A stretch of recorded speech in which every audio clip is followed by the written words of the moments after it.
I'm curious to try it, but I only want one. This has got to be such hard work. And then he takes that and he puts it into a bag. I felt like I was being taken care of by her.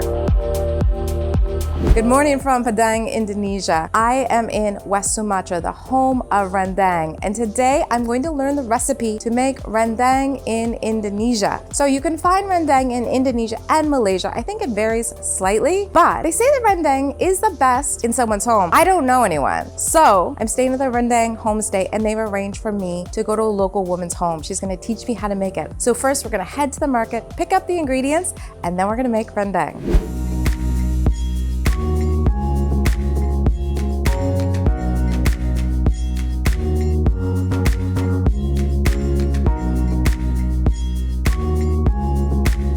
Instead of asking for a specific kind of cut, the butcher actually asked her what she was making and she said rendang, and so he knows exactly what to give her.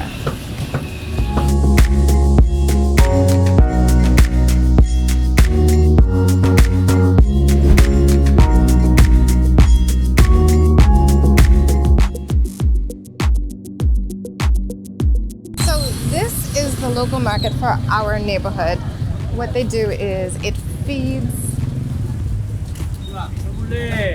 the bigger market feeds these smaller ones so that they don't have to travel. And then people come here and pick up things and take it to the local shop.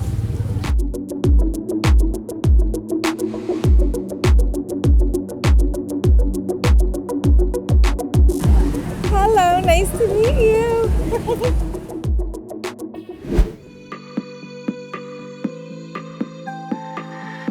Just before, at 9 a.m. and it's very busy. Very busy right now.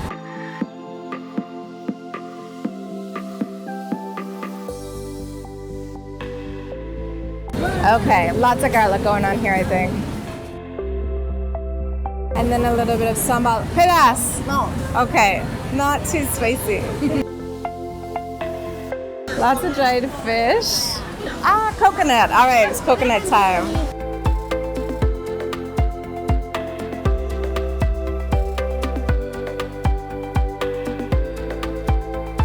All right, you pick your coconut and then they grind it.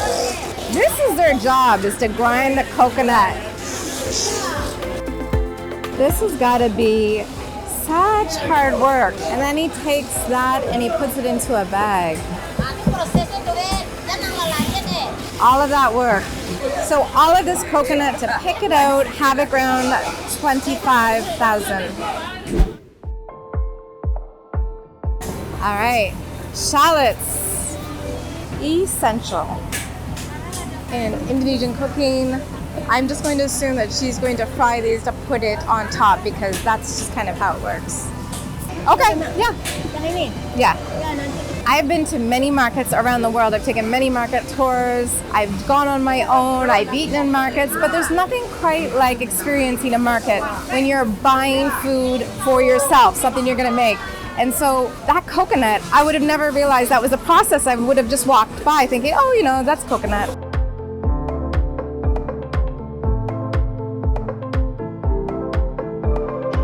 So we are looking for a specific kind of potato. So she's asking around to see who has it. I think they might have it here. No. Yeah? All right, so this thing right here, if anyone knows what it is, so they say that it tastes like potato, but it makes your breath smell. It looks like a nut. I'm curious to try it, but I only want one. Little potatoes.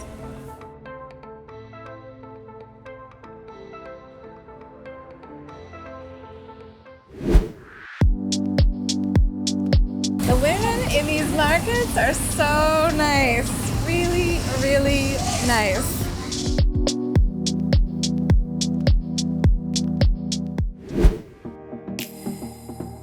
And before we make this Indonesian rendang, we're going to stop for a quick bite to eat in the market. Okay, yeah. It's like fried something? Is it fish? Oh, no, it's not fish. Oh, like a fried fritter, like vegetable fritter. Cool. All right, before we start cooking, it's breakfast time. So we have some lontong with beans and then keropok. I always say this wrong. Basically cracker. There's almost always something textural, crunchy on everything. And then this is like a fish ball and a vegetable fritter. Breakfast.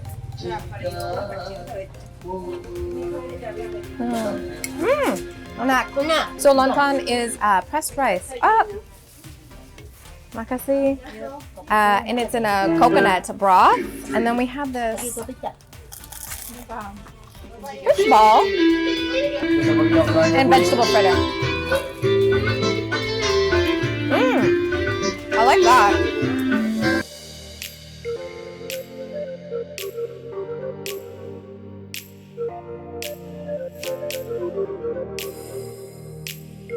Are we ready?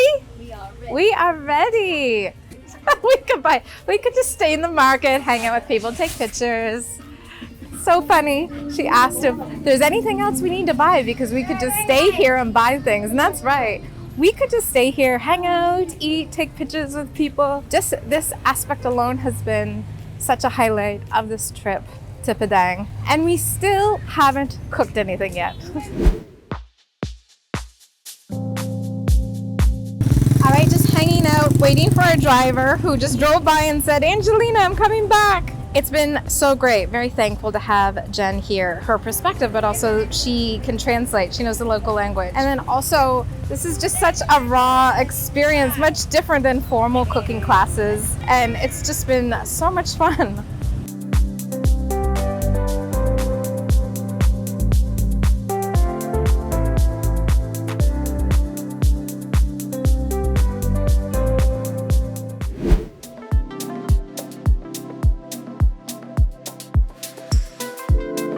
The amount of work that goes into this with the pestle and mortar is amazing. So we've got garlic, tamarind, shallot, and she has been working this, I don't know, for 20 minutes.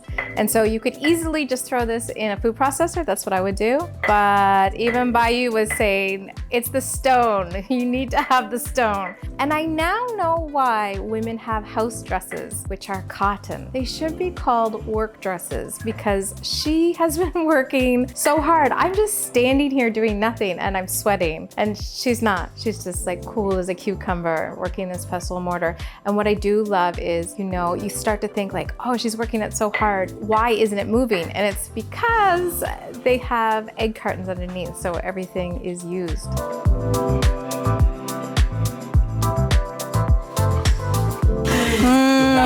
Bule pedas. Yeah. not a lot. Like because, medium. Yeah, medium. Because like I don't for want the chili, there's this for smell. Yeah. For the taste. Not for spice, but for the flavor. And then, what is spicier, the green or the red? Oh, green. The green is the spiciest. Yeah. Oh, okay. I don't want to try the spicy one. I want to live another day. No, it will be good. Try the spicy one, just a little bit. See what happens. You just like tasty. That's her said like the best, not for tasty spicy, but for smell spicy. For aroma and the flavor. Okay, so we have the green chili, which I can already, it's getting in my eyes and it's stinging. It's the spicy one. It's with some shallot and she's working this. This woman must have Teflon hands because she is not complaining about being anywhere near it. Although my nose is burning as I smell this.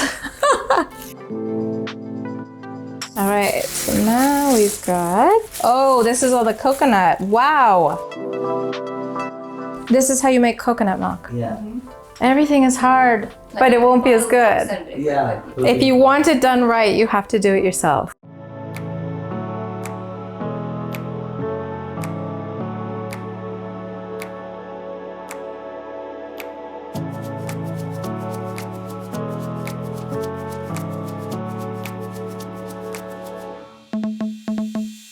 Orange leaves, lemongrass. Oh, we've got that mixture from the pestle and mortar along with the chilies. Wow. And I think the only thing we're missing, oh, got sambal going in. Okay, so not too much of this going in. Oh, well, 2 big scoops.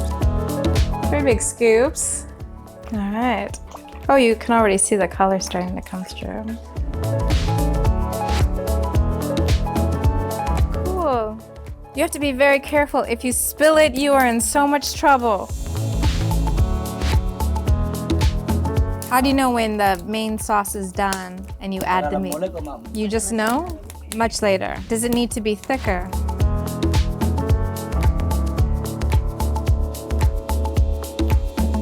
Does someone always need to be stirring it so it doesn't burn? Otherwise, they will be like bubble like. Yeah, oh, it'll bubble over.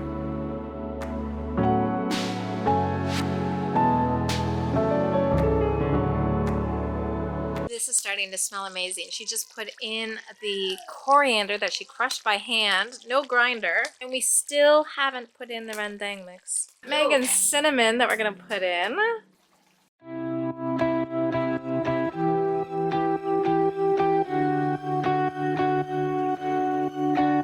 And now we are just beginning, so this will simmer for hours. The idea is that it simmers until it's dry, and this is a preservation method. So I believe the Minangkabau were somewhat nomadic, or they traveled a lot, so they needed meat that they could bring with them, and this is one of the ways they did it. So this is one of the ways that people historically would Masakan Padang. Masakan Padang Minangkabau. Padang Minangkabau. Yo, yeah. So now that the meat is in here, this is when it really begins. It will simmer in here for hours, up to 8 hours, until the sauce is dry. And this is one of the ways traditionally that they preserved meat. Thank you. This smoke just keeps moving. This is now just a waiting game. You just sit, you have to watch the fire. You can't just leave it. You don't have to cook rendang over the fire, but they say that the wood fire just makes it taste so much better.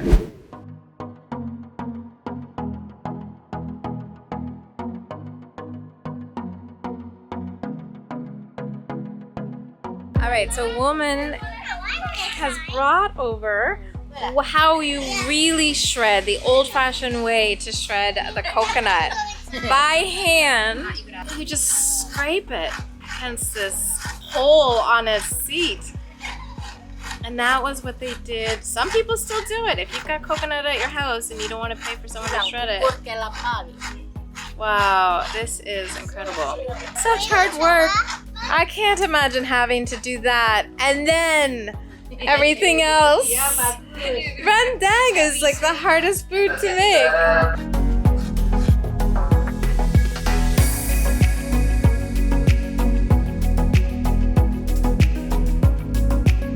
Starting to get really thick and nice and dark brown. Potatoes look like they're almost done. We are almost there.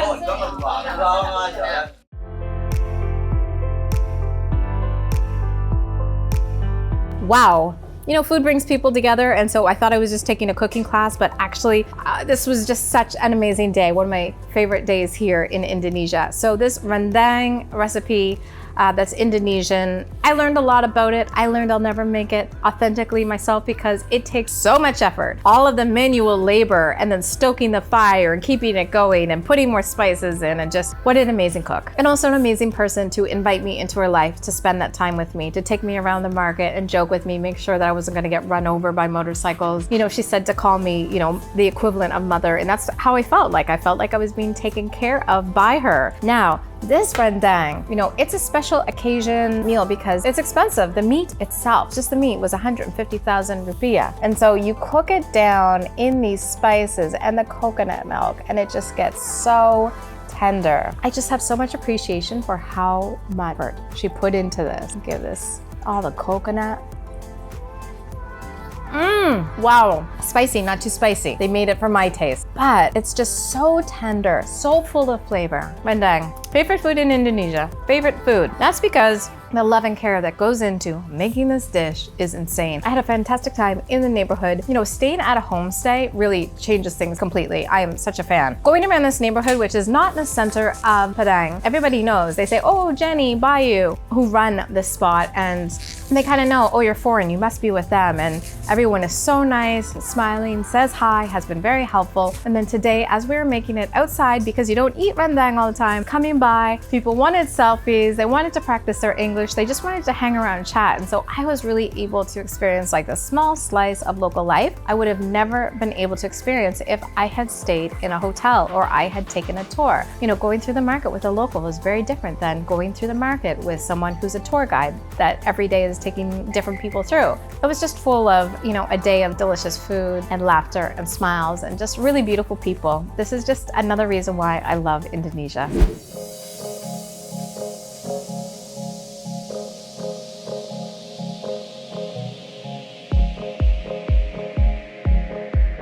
Join my Patreon community for more behind the scenes and exclusive content you won't find elsewhere. You can also find me on Instagram, and be sure to like this video and subscribe to my channel. All of these things make my day. Thank you so much for your support.